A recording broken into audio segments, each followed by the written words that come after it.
If you're a budding entrepreneur looking for a productivity hack, the Ivy Lee method can only be complicated by the user. If you're new here, I'm Rachel, and this is where we talk all about time management, productivity, and setting and achieving your goals.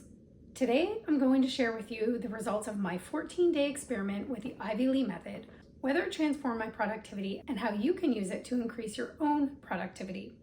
So what exactly is the Ivy Lee method? Well, for full details, you're going to want to check out my last video, but in short, this is how it works. It's a simple productivity strategy developed by a gentleman named Ivy Lee over a century ago. The beauty of it is its simplicity, and here's how it works. First, at the end of each workday, you write down the 6 most important things that you want to get done the next day. Then you prioritize them in order of true importance. The next day when you get to work, you concentrate on the very first task and only the first task until it's completed before moving on to the second one. After that, you approach the rest of your list in the exact same fashion. Any unfinished tasks get moved to the next day's list, and then you do it all over. So I recently decided that I was going to give the Ivy Lee method a 14-day trial experiment. And let me tell you, it was eye-opening. It's deceivingly simple. And I want to share my results with you so that you can decide whether or not this productivity hack is going to work for your daily schedule. I found the first couple of days I needed to get myself into the habit of actually writing down the tasks that I wanted to complete the next day. So what worked for me was setting a timer, and I committed to myself that no matter where I was when that timer went off, I would stop and write down my most important things that I wanted to get done the next day. Most times I had already started it in the morning after my work block was completed, but sometimes throughout the day I found that there were other things that I needed to add to the list. So I decided that writing my list of tasks for the next day was actually better done in the evening just before bed. It only took a matter of days for me to realize that this Ivy Lee method, this productivity hack, wasn't as simple as it appeared on the surface. Don't mind the lighting because I'm not really quite sure what happened, but take a look at my first check-in just a few days into my experiment.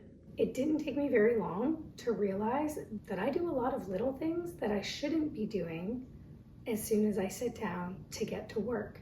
And although I thought that I was organized and although I thought that I was fairly productive, I realized that I'm not as focused on getting a task done to completion as I once thought that I was. Another thing that I'm feeling kind of frustrated about, and it's got nothing to do with the method, but I can only devote about a 30 to 45 minute block for sure every day.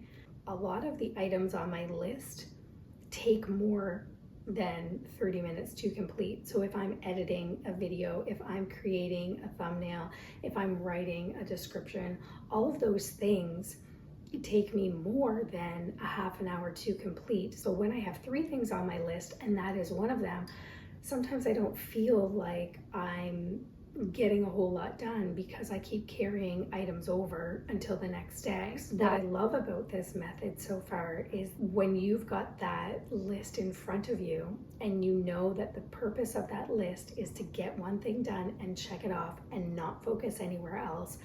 I've been really disciplined at Xing out my emails or not looking at my phone and realizing how much time you can get sucked into doing those things without even realizing, just because a tab is open or just because you hear the little buzz of your phone go off. Having that checklist right in front of you and knowing that it's not just a checklist, but it's a purposeful, intentional checklist that you are blocking out your time to get done. When you're really focused on that, you start to recognize how much time is very easily wasted. As you can see, I realized really quickly that forcing yourself to focus on a task without even really thinking about it and bringing it to completion isn't an easy feat. But at this point, I'm learning to be grateful for the small gains. And I foolishly have overestimated the simplicity of this process. I'm actually kind of feeling really frustrated mostly with myself, not necessarily the method, because the method is so simple, but it's deceivingly simple. It is really difficult to get things checked off my list, I'm finding. And in part, that has nothing to do with the method itself, but it has everything to do with the fact that I only give myself a block chunk of about 45 minutes each day. I try to work on my business a lot throughout the day whenever I can pull little pieces of time. But what I'm finding is that it's really hard to just focus on one thing at a time, because if your brain is anything like mine, I'm thinking things a mile a minute. I've got so much on my mind that I'm recognizing, using this method, how often I think of something and then try to go do a different task.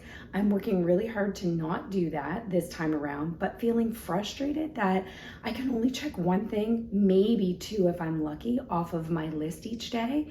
So I have to be okay with that, but it's something that I'm recognizing. Am I loving this method? Absolutely. It's really keeping me focused and in check. What I don't love about it is my own personal hangups of recognizing, embarrassingly, that it's not as easy to follow a task list, finishing things to completion, as I would have originally thought. More than halfway through, I started assessing the true importance of each task. What I recognize at this point is that I wasn't even following step 2, which is prioritizing your tasks in order of true importance. As you'll see, I recognize at this point, I'm not really doing that, but I wasn't even aware of it. This is just going to be a quick check-in because I keep feeling like this method should be so simple, and I know that it's simple. But here's the thing. It took me almost the full 2 weeks to come to realize that when I make my list, I have been putting my items in priority to how I want to do them, not necessarily their importance. Now that I've recognized it, I plan to readjust and move forward accordingly.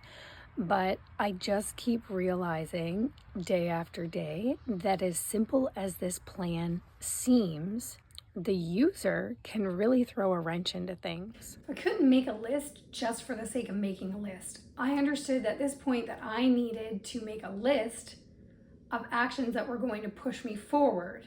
So the overall question is, did the Ivy Lee method of productivity really work? The short answer is yes, but there are techniques to optimizing this method so that productivity can be at its max. So first, follow the method as it is written, no cheating. It's too simple for that. Next, don't make a list just for the sake of making a list. Make a list because it's going to push you forward. Don't just put items on the list to have them there. Make sure that they are actionable items that are going to push you forward to where you want to be. Then, when prioritizing your items, make sure you are really prioritizing them in order of true importance. Don't prioritize them based on what's easy to get done or what you want to do first, but prioritize them truly on what is the most important item that you've written on that list. And finally, especially if you only have small pockets of time to work, be grateful for what you can get done in the amount of time you've allotted.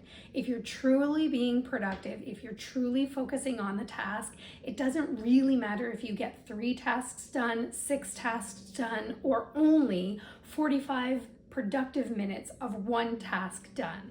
Now, although I do plan to continue using this method, my next productivity hack will be the paperclip method. And my plan is to use these two together in conjunction with one another. So join me next time when I give you the lowdown on what the paperclip method is, how you can use it, and if it truly is a useful productivity hack. Till next time, trust your own journey.